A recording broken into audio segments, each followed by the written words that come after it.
Hello and welcome back to another NCLEX review. If you're preparing for the NCLEX, you need to know and understand non-opioid analgesics, how they work, when to use them, and the serious risks involved. These medications are commonly used for pain relief, fever reduction, and inflammation, but improper use can lead to liver toxicity, gastrointestinal bleeding, and cardiovascular complications. If you're looking for a structured way to boost your NCLEX prep, the Nurse Navigator Network is here to help. We provide high-quality, focused reviews to make sure you walk into your exam with confidence. Now, let's jump into today's lesson. What are non-opioid analgesics? Non-opioid analgesics are medications used to relieve mild to moderate pain, reduce fever, and decrease inflammation. Unlike opioids, they do not cause respiratory depression or a high risk of addiction. These medications work by inhibiting prostaglandin production, which reduces pain and inflammation. Types of non-opioid analgesics and their mechanisms. Acetaminophen.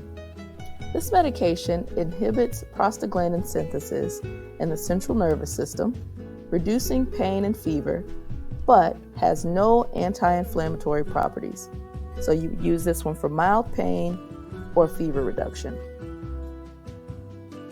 Non-steroidal anti-inflammatory drugs, or NSAIDs.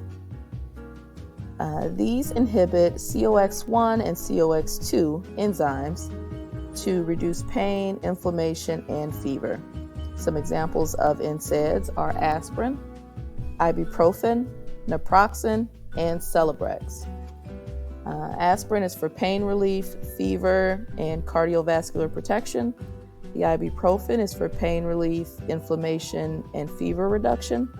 Naproxen is for longer-lasting pain relief for inflammation and arthritis.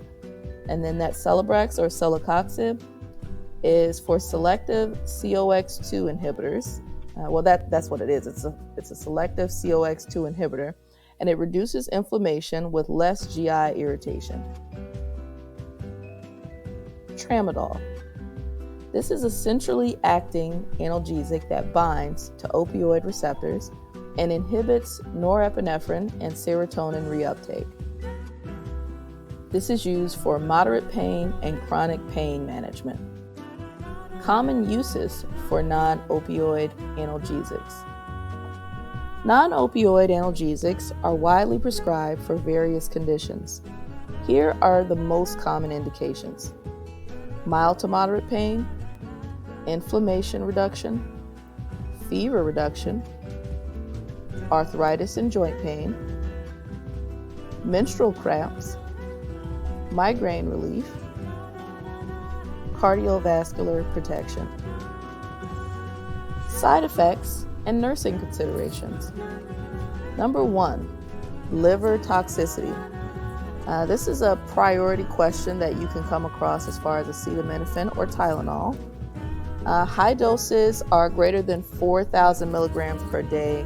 I have seen some textbooks that say 3 grams or 3,000 milligrams per day, but so we'll say right, depending on the question. Go ahead and read it, but it could be 3,000 or it could be 4,000 depending on the book that you use, and that can cause acute liver failure.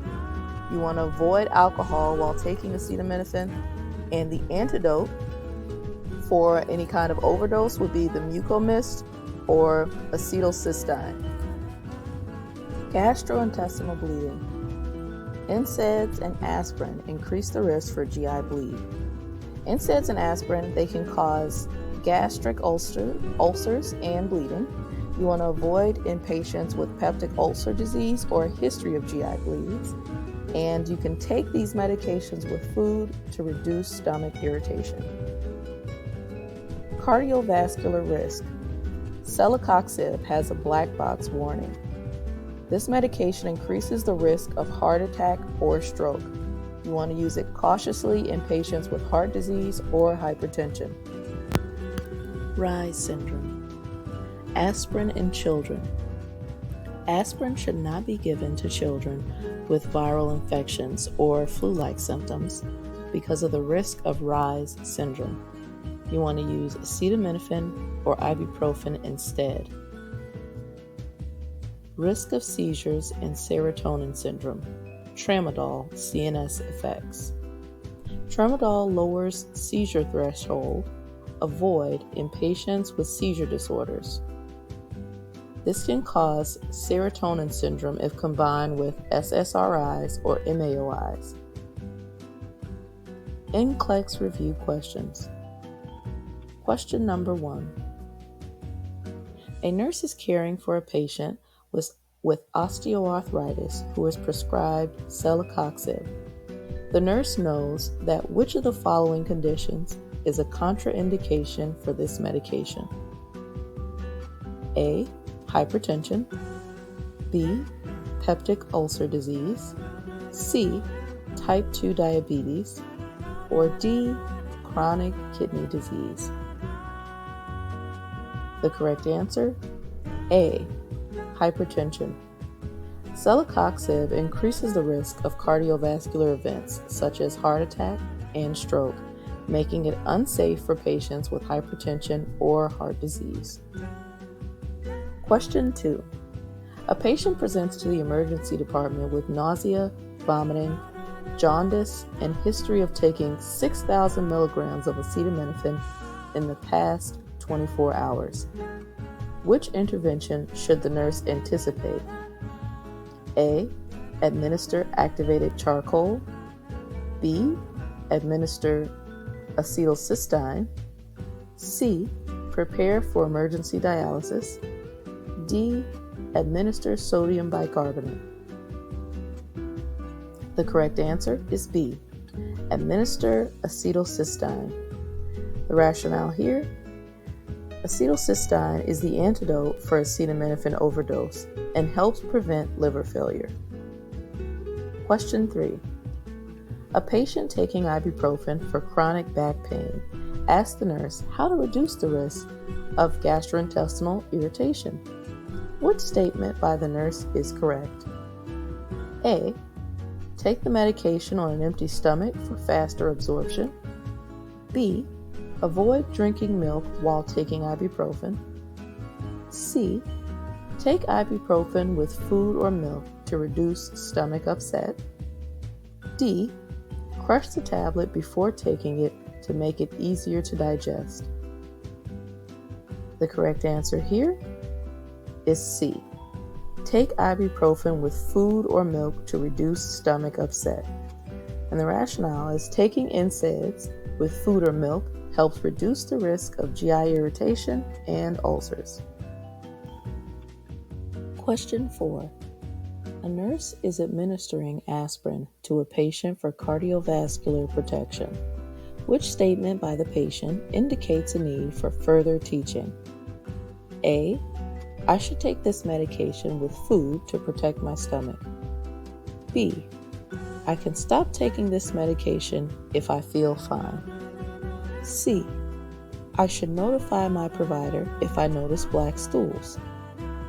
D. This medication helps prevent blood clots. So which of those answers indicates a need for further teaching? Correct answer, B. I can stop taking this medication if I feel fine. Low-dose aspirin is prescribed for long-term cardiovascular protection. Stopping it suddenly increases the risk of heart attack and stroke. Question 5. A parent asked the nurse if they can give aspirin to their child who has the flu.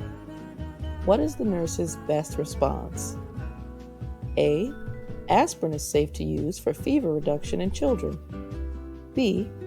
Give a low dose of aspirin to help with body aches. C. Aspirin should not be given to children due to the risk of Reye's syndrome. D. It is best to alternate aspirin and acetaminophen to control fever. The correct answer here is C. Aspirin should not be given to children due to the risk of Reye's syndrome. Aspirin use in children with viral infections can lead to Reye syndrome, a life-threatening condition. So, just a quick recap here. NCLEX must-know facts. Number 1, we have do not exceed 4,000 milligrams per day of acetaminophen to lower the risk for liver failure.